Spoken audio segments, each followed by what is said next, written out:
Nous avons donc vu comment intégrer différents éléments sur une page Google Sites à l'aide des différents blocs.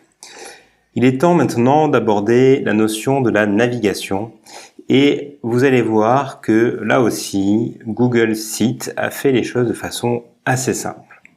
Pour gérer la navigation, il faut se rendre dans l'onglet Page. Ici, on voit qu'il y a déjà une page qui est présente, c'est celle de la page d'accueil sur laquelle nous avons travaillé. Mais il est également possible d'ajouter d'autres éléments en cliquant sur le bouton plus et parmi ces éléments, on peut ajouter soit une nouvelle page, soit un nouveau lien, soit une nouvelle section de menu. Donc commençons par ajouter une nouvelle page. En faisant cela, Google nous demande le nom de la page. Ici, nous allons mettre Paris et cliquer sur Terminer. Et voilà, une nouvelle page a été créée, identique à la première sur laquelle on va pouvoir ajouter des blocs et la navigation a été faite automatiquement. En effet, un onglet a été ajouté avec Paris, juste à côté d'accueil, qui va permettre à l'utilisateur de naviguer facilement sur cette page-là.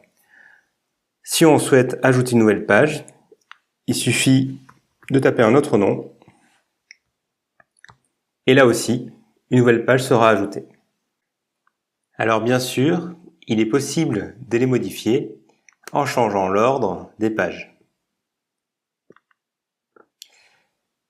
Dans les menus des pages, dans ces trois petits points, il est également possible de définir plusieurs options. Donc on peut soit définir la page comme page d'accueil, soit la dupliquer pour ne pas partir de zéro et partir d'une page déjà pré-remplie, soit revenir dans les propriétés, mais on y reviendra plus tard. On peut également ajouter une sous-page. Par exemple, si on veut détailler la population de la ville en question. Et on peut également masquer la page dans la navigation, ce qui permettra de la sortir du menu de navigation.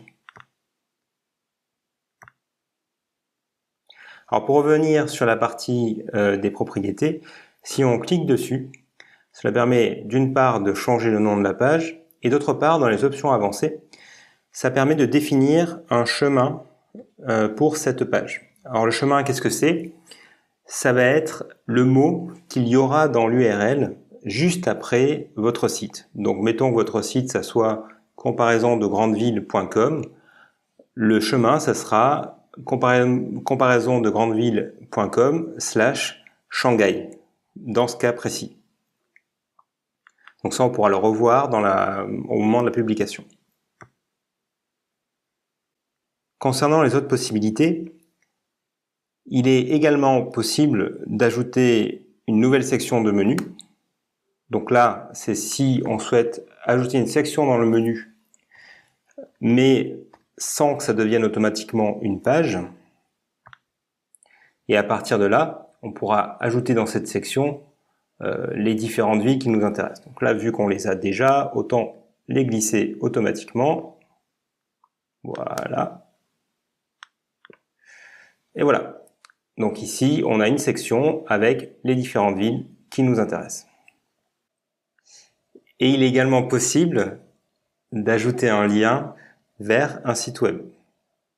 Donc là aussi, c'est très simple. Il suffit d'ajouter le nom du site web.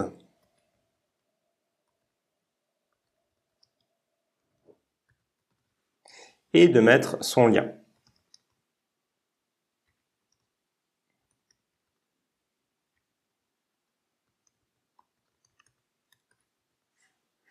Et là, on a également l'option de soit rester sur la page actuelle, soit d'ouvrir le lien dans un nouvel onglet.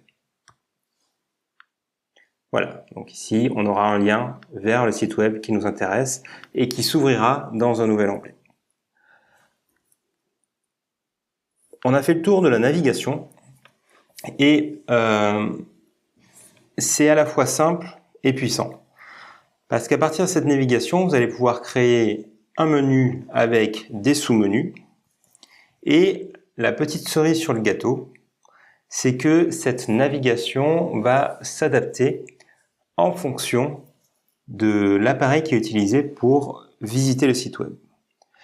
Donc là, par exemple, sur un ordinateur, on va avoir ce type de navigation avec un menu tout en haut. Mais si on passe sur un téléphone, on va avoir ce qu'on appelle un menu hamburger qui va permettre d'afficher une barre latérale avec les différents éléments du menu.